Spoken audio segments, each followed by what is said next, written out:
Les Français sont-ils devenus le péniste? Bien peut-être moins que la classe politique et les médias.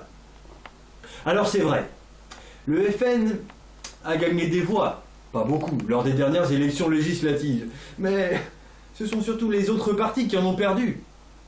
L'électorat FN est surtout devenu plus solide. Mais la faute à qui? Hein? Alors on dira, c'est la faute à la cohabitation, c'est vrai.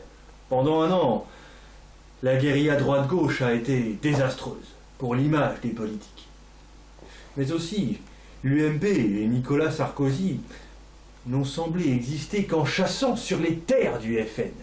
Et le PS, le PS a passé son temps à crier au loup, promettant la fin du monde et l'avènement du FN sur n'importe quel sujet de controverse.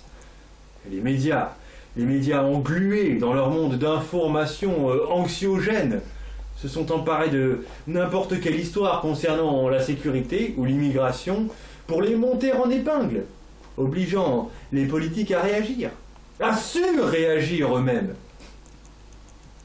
À Marine Le Pen,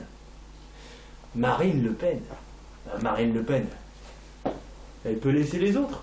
Elle peut les laisser faire. Ils font le boulot. Les excès des uns entraînent ceux des autres. Résultat, comme il y a une bulle financière ou immobilière, bien il y a une bulle Le Pen. Hein? Les plus optimistes se disent qu'elle finira par éclater. En fait, c'est une autre image qui vient à l'esprit. Le FN, ce parti d'extrême droite,